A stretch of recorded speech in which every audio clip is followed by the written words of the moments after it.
Ministry commissions sole inquirer to look into demolition of Bulgaria's embassy. Ghana to begin external court session of the Community Court of Justice ECOWAS with 60 pending cases.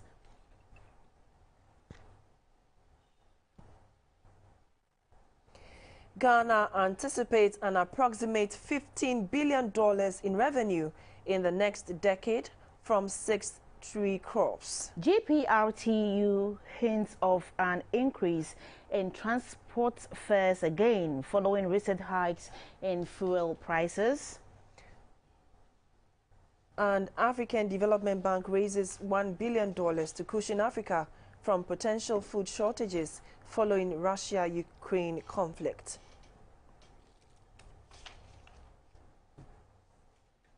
This is News Hour coming to you live on GBC News and DTV. Hello, good evening. I am Siyoko Kwakuche. Welcome to the news. Good evening. I am Shirley Annan. Jonathan Intim Dako will translate the news into sign language. A sole inquirer to look into the Embassy of Bulgaria's demolition and redevelopment case has been commissioned. A retired Justice of the High Court, Justice Kwesi Anto Oforiatta, is to conduct an impartial inquiry into the reported encroachment and further inquire into the nature of interest in any land held or occupied by diplomatic missions in Ghana. The Minister for Lands and Natural Resources, Mr. Samuel Jinapor, commissioned the retired Justice in Accra.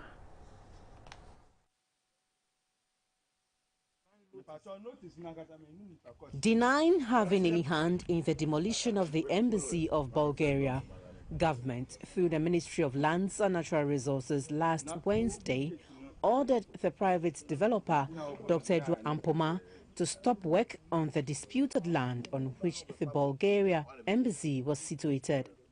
According to reports, the embassy has a sublease of 10 years, which has not yet expired.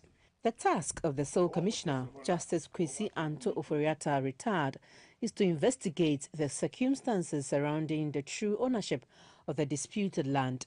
Terms of reference are to 1.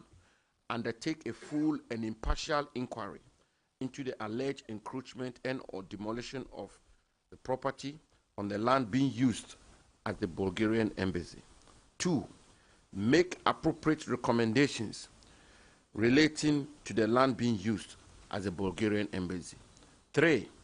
Inquire into the nature of interest in any land held or occupied by diplomatic missions in Ghana. 4. Inquire into any matter relating to land in which diplomatic missions in Ghana have interests whatsoever. And 5. Make recommendations to government. The sole commissioner has 7 days to present his report. The sole inquirer has 7 days to present a report on terms of reference 1 and 2, and 1 month to present a report on terms of reference 3 to 5. Ladies and gentlemen, Ghana and Bulgaria have long-standing relations that we will not allow this issue to mar. Justice Kwesi Anto Oforiatta promised to be diligent with his work. For GBC News, Clara Mlano reporting.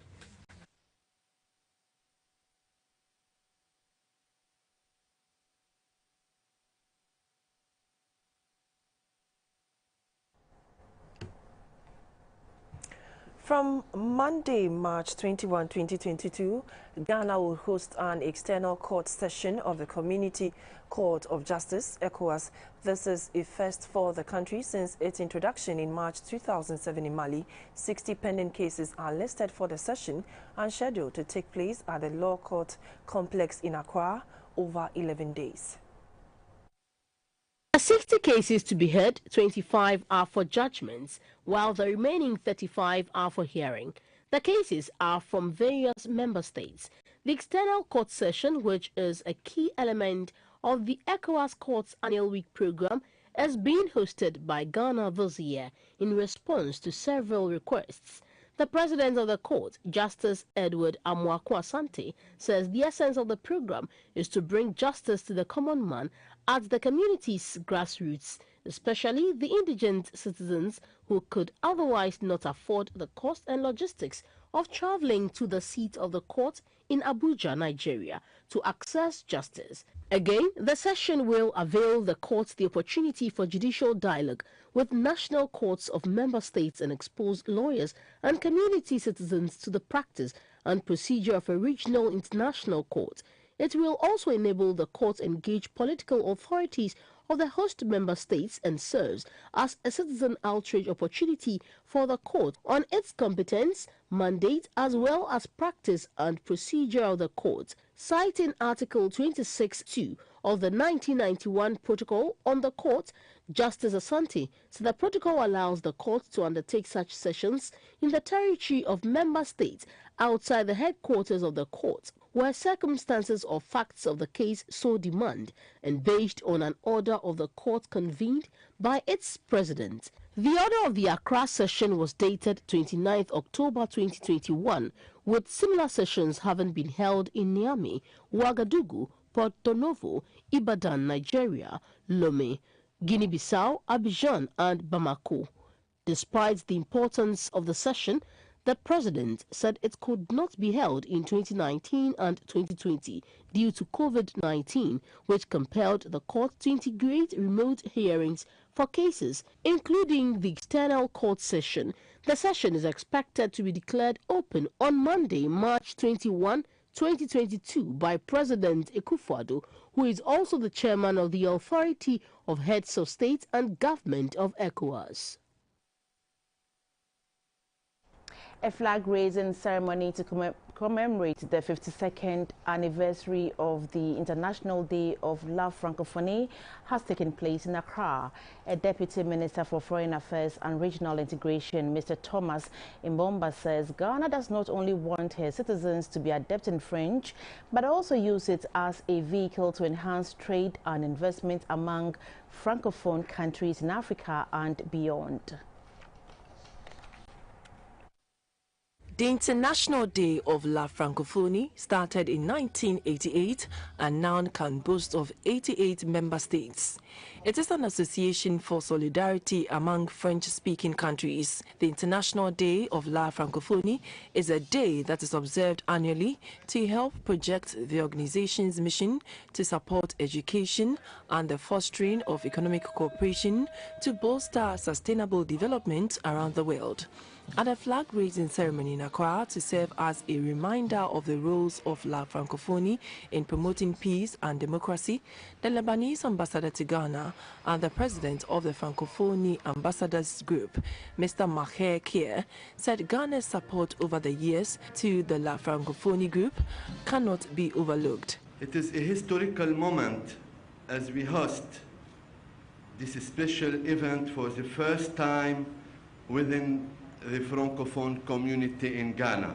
I seize this opportunity to express my deepest gratitude to His Excellency the President Nana Akufo-Addo and for the Honorable Minister for Foreign Affairs for their kind and consistent support for the Francophone community. A Deputy Minister for Foreign Affairs and Regional Integration, Mr. Thomas Mbomba, says as an associate member of the Organization of La Francophonie, Ghana shares the values of the organization, which is hinged on democracy. It is in view of this that Ghana wishes to expedite its transition to become a full member of the OIF and has put in place various measures in pursuit of her aspiration. In the area of education, Ghana has made massive progress in strengthening the teaching of the French language. The theme for this year's celebration is the Francophonie of the future.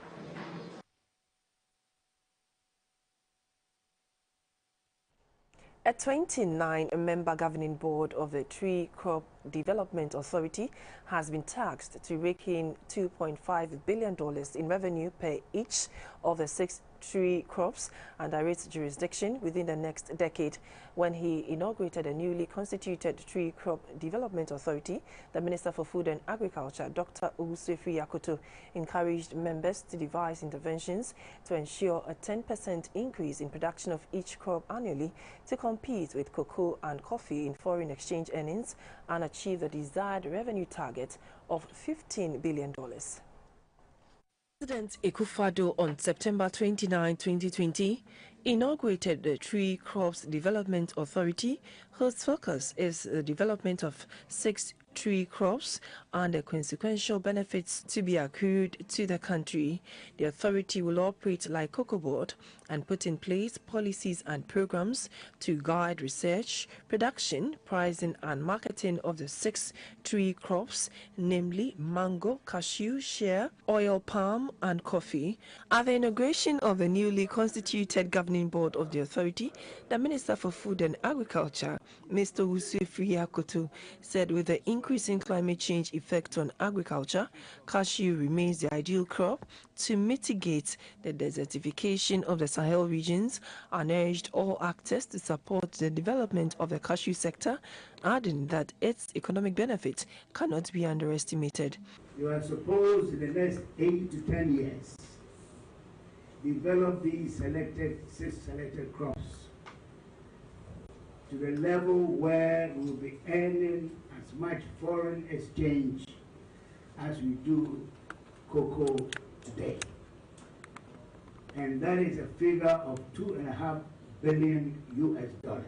The chairperson of the board, Mr. Stephen Setriabankwa, pledged his team's resolve to promote the development of tree crops other than cocoa with equal or even higher economic potential and increase their agricultural export earnings. We have realized that if properly organized and managed, this tree crops project within a period of 5 years could start generating export revenue of between 5 billion and 10 billion a year. Cashew, for example, is a leading non-traditional commodity in the country. According to the Ghana Export Promotion Authority, cashew nuts export in 2018 generated $338.21 billion for the country.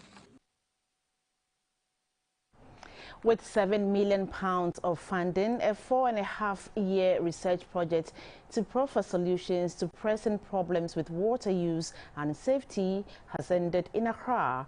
Recirculate identified different ways in which water sustains communities, from sewage disposal to energy generation and water used in food production. Sustainable Development Goal 6 is a universal target to achieve equitable access to safe and affordable water for all by 2030, among other goals. With its main focus on water and sanitation, Recirculate and its partners translated their research findings to meet the needs of communities across 12 countries. In Ghana, the success stories are from Madina Zungo and Dansuman Bigbeise in Accra. We began from Water Journey 1. That is the point of water treatment, and then Water Journey 2 was the transmission lines. So we also needed to know the quality of the water at the transmission line just before it enters the communities involved. And along the line, we also instituted an intervention. So we contacted Green Advocacy. They redesigned or realigned those pipelines.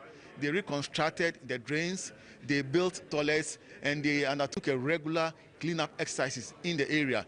They also emptied the toilets in the facilities in the area. Drawn from 12 countries with over 500 participants and partnership with the Lancaster University, coupled with workshops, Recirculate was a vision shared across institutions. The other big impact is what we've done to improve people's lives through the outcomes from the project. We've talked about educational elements in schools and universities. We've talked about developing safer sanitation within low-income communities. And we've talked about how we can bring energy to people who don't have access to electricity. And of course, helping to sustain agriculture in a positive way as well. The project also hopes to reduce the prevalence of diarrhea among children under 5 years. It behoves the next generation to continue with the mantra of change. For GBC News, Shirley Anna.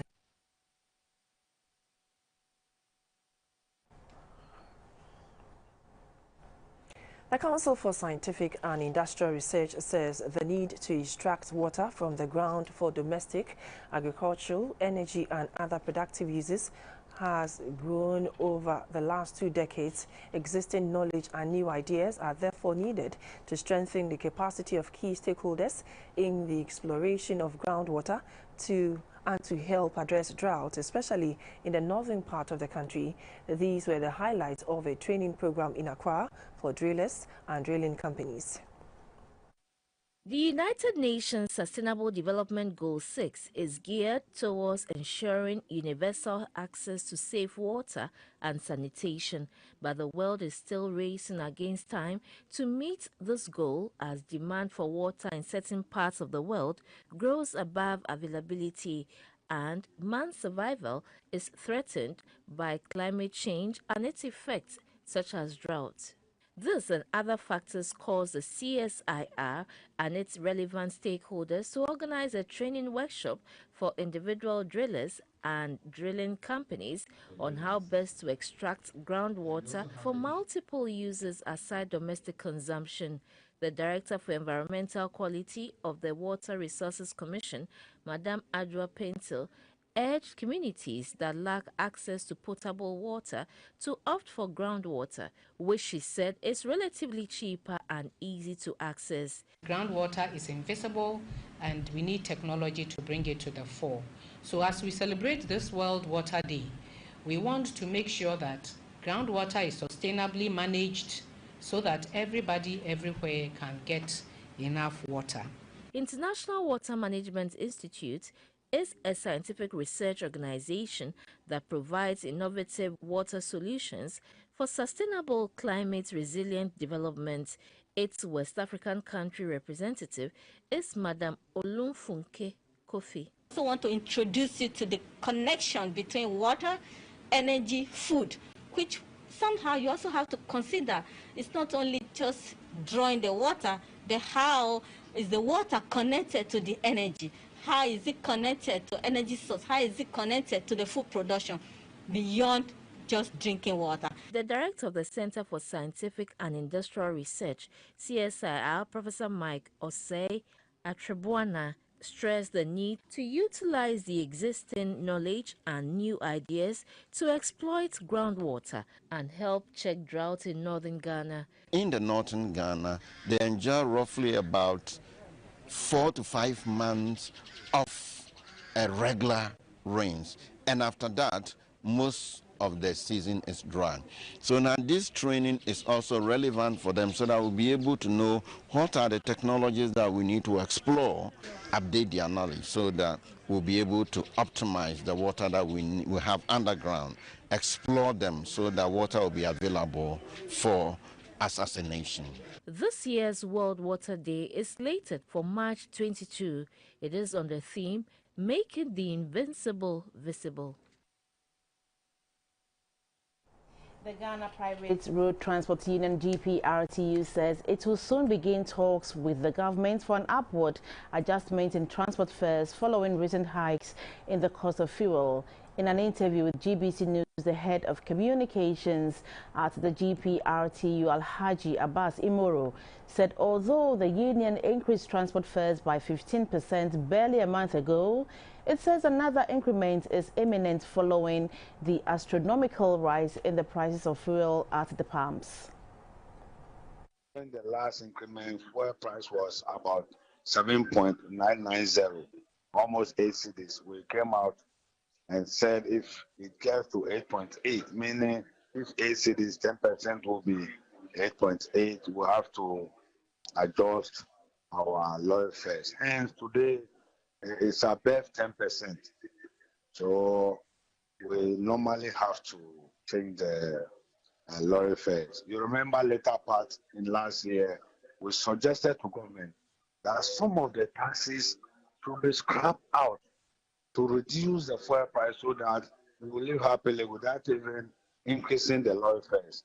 But there was no result to that. From Monday upwards, we'll look at the fastest way to come out with the current lorry fares, of which we have written to the transport industry suggesting 15%. In the transport industry, we just can't come up with a price, then we ask our people to go with it.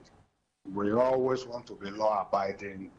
We want to make sure we sympathize with our clients and work happily with them.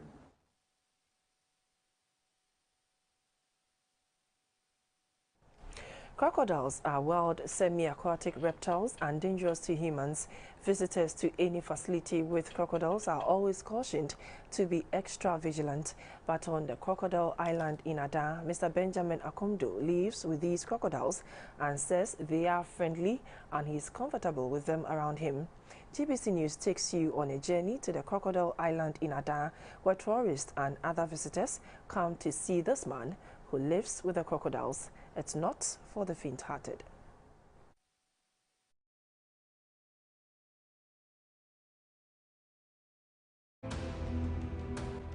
Crocodiles are large reptiles found in tropical regions of Africa, Asia, the American and Australia. They are members of the order Crocodilian, which includes caimans, gharials and alligators.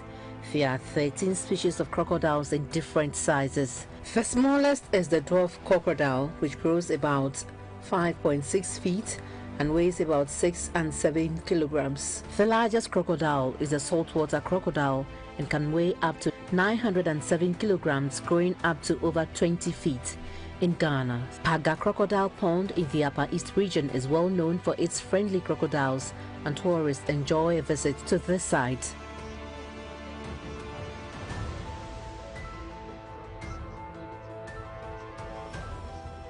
At the Adan Crocodile Island, history says there were a great number of crocodiles living on the island, but increased human activity has driven them away. But these crocodiles seem to be finding their way back to their habitat.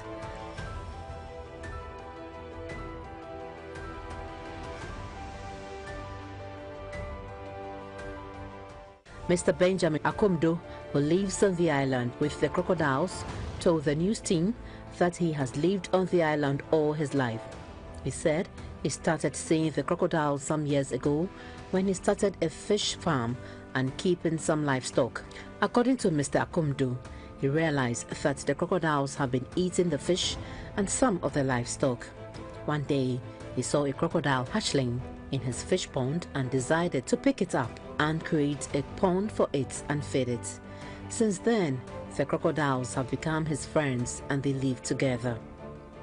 Mr. Akomdo has created a pond for the crocodiles for the safety of visitors and tourists, but there are some that still come to feed on his livestock when there are no visitors.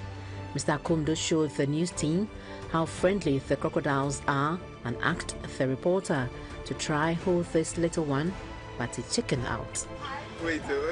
But if you touch him, just touch him. So when you hold it, At the Crocodile Island, Mr. Akomdo has also created a separate pond for crocodile hatchling, where he nurtures them before releasing them to the main pond. For visitors and tourists, it is interesting to see how a man lives at peace with a dangerous reptile like the crocodile.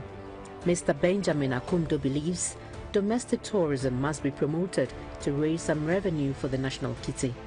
They start to lay eggs, then they are fight the other ones. They can kill the young one or before they can hatch.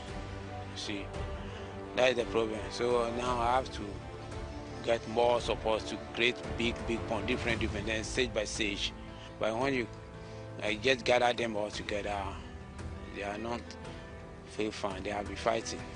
Mr. Akomdo also has some huge pythons on the island. His plan is to make the island a zoo with a variety of animals for public viewing.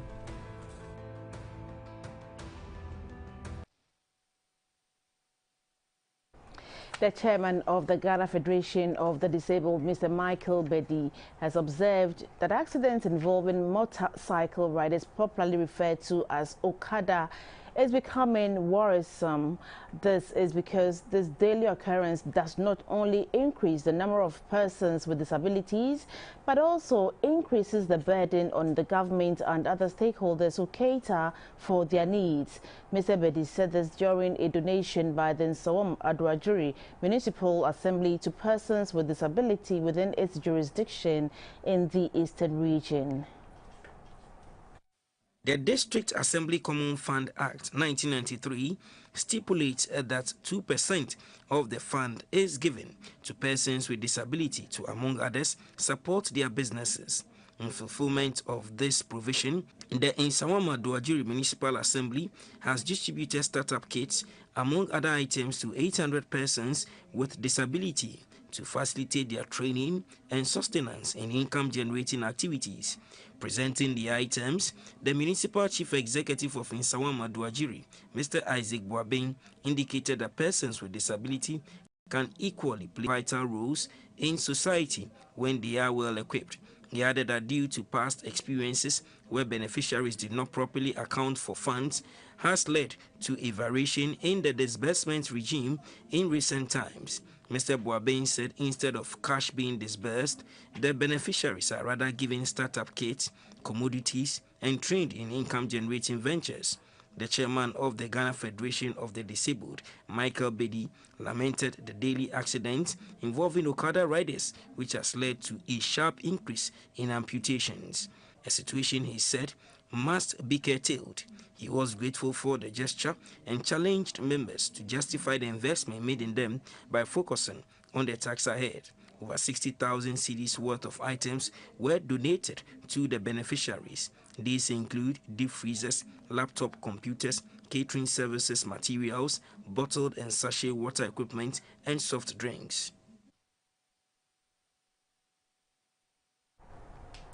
Versus News are live on GBC News, your news and governance channel. We take a break. We'll be back with some business news. Please stay.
Said ya wotie anna said ya woye Queen Elizabeth Sherbata esiesia hofe ema ne danso ema wo bright yankasa Queen Elizabeth Sherbata body cream body lotion any hair pomade ubenye bi wo cosmetic shop anna se supermarket a benwo ejade nkratwe FDA ajatum se eye Queen Elizabeth Sherbata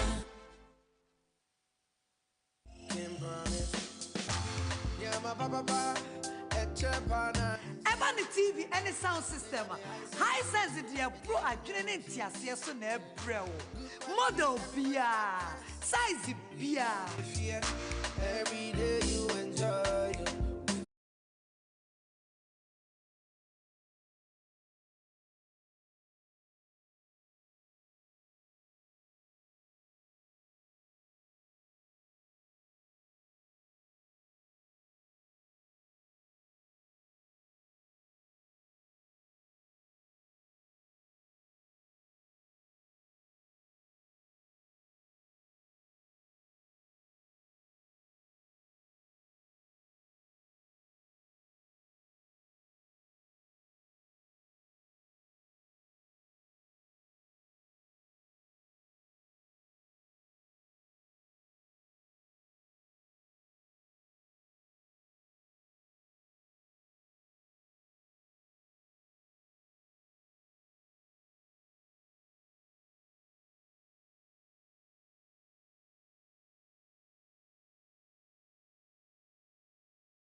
Good evening. It's Friday. We do business now. We start with Ghana's economy because the cedi is now selling at 8 cedis to the dollar, recording a loss of 1.45% in the last 3 days. This coupled with predictions of fuel prices crossing the 10 cedi mark per litre are some topics for discussion at the current cabinet meeting on the current state of the Ghanaian economy currently ongoing at Peduas. GBC News has been speaking to economist Mr. Emmanuel Dakwa on whether the country should go to the IMF or resort to austerity. The IMF, why are we going to the IMF? We are going to the IMF for stability. But we know our problem as a country. It's a structural problem that we have to resolve. Ghana, since independence in 1957, we have gone for 16 IMF bailout programs. But the problem has not been solved. We just exited an IMF program in 2019. So what happened between 2019 and 2022? It tells you that it is a structural problem that needs the buy-in of government, the citizenry, the National Development Planning Committee to have a clear plan of where we want to go to as a country. Because the current model we are running, whereby a party will present a manifesto, whether it's going to be challenging for the government to implement, they are going to implement it anyway. And that is where we find ourselves now. We know that some of the policies that we are implementing now, it is costing us so much. But because of the political cost, the government will not want to, scrap those policies or amend it. So I believe that the solution lies in a tripartite meeting whereby we're getting the buy-in of the NDC, the MPP, and then the National Development Planning Commission. Let's have a clear long-term development plan whereby government will come, government will go, but we are clear in our mind where we want to get to. And still talking about the economy and, for that matter, the cost of living, GBC News has been talking to some traders at the Kaneshi market to assess the impacts of fuel price hikes on their business. Madam, sky fuel. And I'm peninsula Shannon to Sarah and Mumamo. As I said, Nipanisa and was through Nasoko Fruka or Tiafo and the cry and Yania. No, and this row, Intisa or Fruka or Dia will say, Fano Akosro, baby, me pen, baby, a Jinano Hane, Jina. Oh, Unsino, Yajimo. See, I see I'm Jim passengers and one boy, a Jim Hopa, and so send a fair Necono, Fu and Necono. Sana say, and so you're too, sir. Near say, I say, a ban of subsidized petrol in my hand. Or subsidized, I say, petrol Badawa. Now, Lord Friend, so a bad normal. I'm saying, Obia be okay. Since 13 December, I'm a coffee, and this is that's what you want. Over my Danny then out and I would in the same. Made the Nana, me Tonqualania. What's it 13 December? When your money goes to the CC one sister, ABC them. What about what the ultimate to idea more than 20 Ghana? Kaja Judu Adenia will come. More can you scare by Scabe man? Mammy Fair Bassa. First, I'm not done. Any were here, first year at 5 city. Be an end at 25. Be an end only. I committed at 25 city. I hear Nikaja Monday to Adenia. More lolly fair. I'm a pure one thing. 800, 900. Be an air 200 million. Lolly fair. I make a fish, you know. Name home, how? Be an any. Go ahead, walk out and now 2 city. What's a quarter 3 city? Let's go to the Ashanti region, where the Social Security and National Insurance Trusts and the Ghana Education Service have launched the supplementary readers on Social Security for junior and senior high schools in Kumasi. The manual on Social Security aims at deepening students' awareness of Social Security issues as they prepare to enter the labor market. The supplementary readers and teachers manual on Social Security for students and teachers was produced by SNITS in partnership with the National Council for Curriculum and Assessment, NACA. The manual is to help students to understand the importance of Social Security contributions for a comfortable future. They cannot imagine themselves being 60-year-old men and women, 70-year-old men and women. But my dear students, let me tell you that as sure as the sun will rise from the east tomorrow and set in the west, you will grow old and you will retire someday.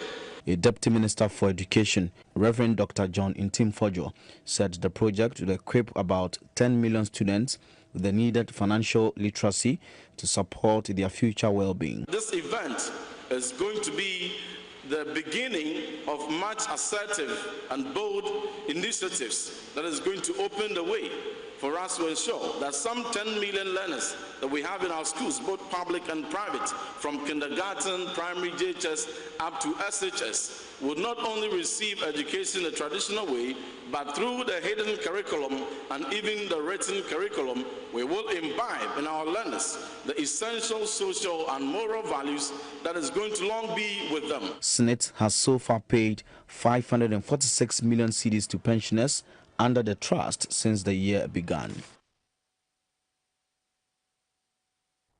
We go to the interbank forex market where the dollar is trading at 7 cedis and the pound sterling at 9 cedis 24 pesos. The euro is going for 7 cedis 80 pesos on the interbank market.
That was business. The energy news is after this break with Maybell. Stay with us.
Good evening, you're live on News Hour, and this is the energy segment with Mabel Anang.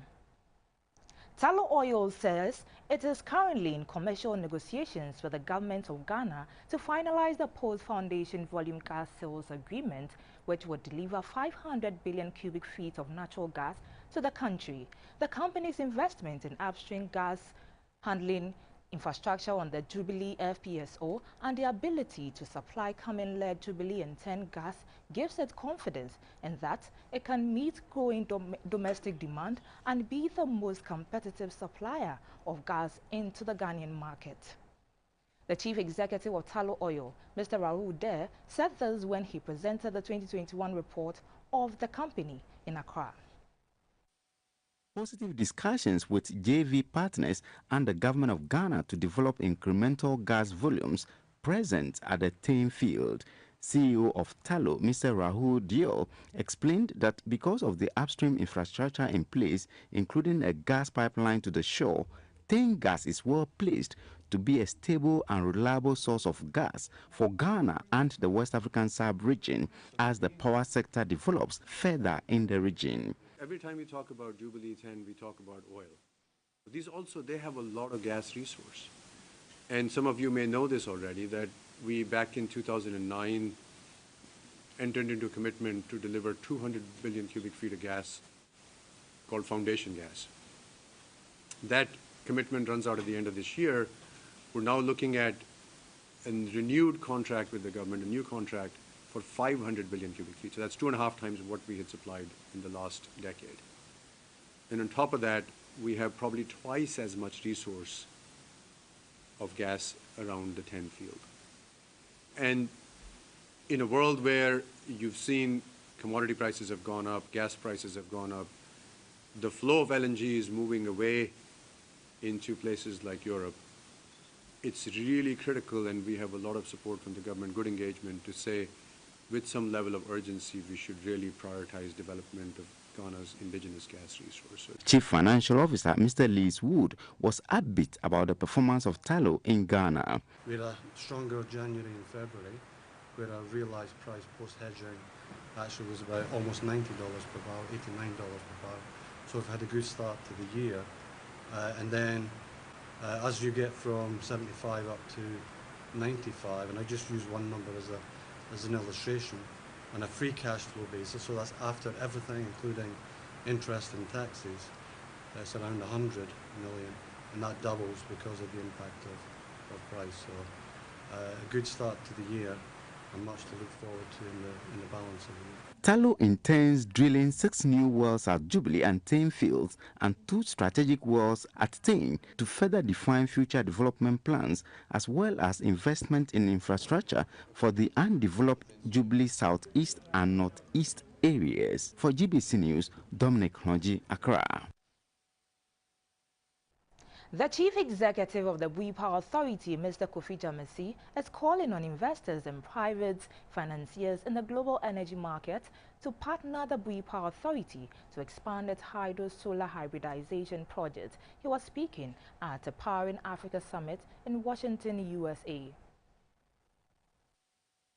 The Powering Africa Summit, organized by EnergyNet, which started in 2015, is tailored at supporting stakeholders of the U.S. government, bringing together institutional investors, private financiers, service and technology providers from North America and Africa, with ministerial and governmental participation from countries across Africa to drive energy development in Africa. At the summit, with the theme Capital Flows Underpinning the Energy Transition, the Chief Executive of the Bui Power Authority, Mr. Kofi Jamesi, said the authority is seeking partnerships to develop additional solar power plants which will be tied to hydro in Ghana. We're also looking for investors, and it is good to know that until now, all the contracts that we've signed between ourselves, Bui Power Authority, and all our investors, we have not defaulted. We have paid on time, and when it comes to financial structures, we do EPC plus F or tariff, and we have not defaulted. So if we're expanding, we need more investors, and we'll not default. We now bring you some data on national power generation, Ghana's power export figures, and the water level in the Akosombo and Bui dams.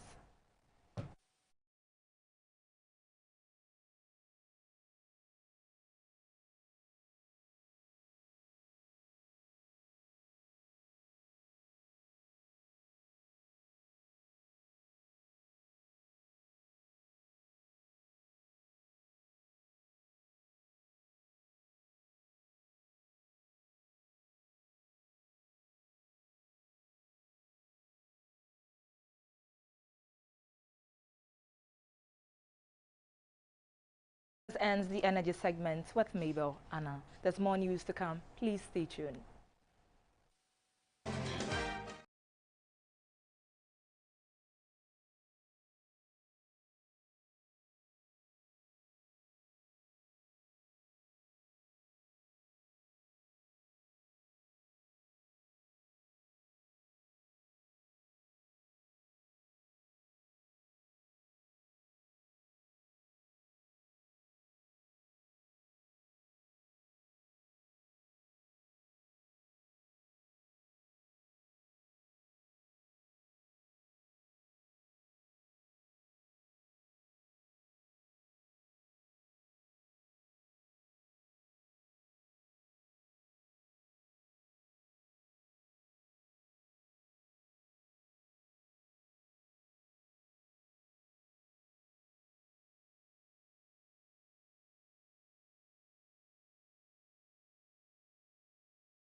Hello again and welcome to the health segment of the news brought to you by Lufat from Tobinco.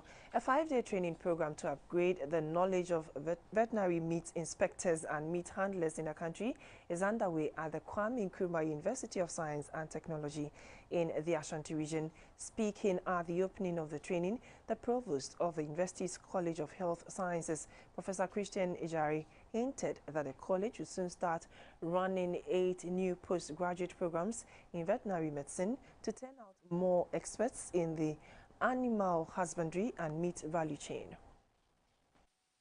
40 veterinary meat inspectors and meat handlers in the livestock and poultry value chain selected from the 16 administrative regions of the country are participating in the training. They'll be taken through new techniques in tackling animal-originated diseases and safe ways of handling raw meat. The Dean of the School of Veterinary Medicine, Professor Emmanuel Emikpe, said the training is expected to build the capacity of both veterinary inspectors and meat handlers to ensure that the public is served wholesome and safe meat. In these few days, we'll be looking critically at the laws, looking at what is expected of us. We'll be interacting with academicians, and also the people practicing in the area of meat inspection. Not that we know more than you, but we want to better the lot of what you know. The country team leader of the FAO ECTAD, Dr. Garba Maina Ahmed, said the FAO is partnering other institutions in the country to organize training on detection and prevention of animal diseases. We had some training for bushmeat actors, also focusing on zoonotic diseases and the fact that most of the diseases that move from animals to humans really have some wildlife origin. So it's also good to train people in terms of areas of bushmeat. The Deputy Director of the Veterinary Services Department, Dr. Paul Puhul, commended the FAO for its assistance towards the training. He said, hitherto, the government had to send veterinary officers outside the country to be trained. The provost of the KNUST College of Health Sciences, Professor Christian Ejari, said the challenge would soon be offering new postgraduate programs in veterinary medicine to strengthen the work of the veterinary services. The School of Veterinary Medicine has also introduced 8 programs, mostly postgraduate programs that some of you can take advantage of, and even graduate entry into the veterinary medicine program. That is the Doctor of Veterinary program, where you have a first degree, you can also enter come next academic year. The health segment of the news was brought to you by Lufat from Tobinco.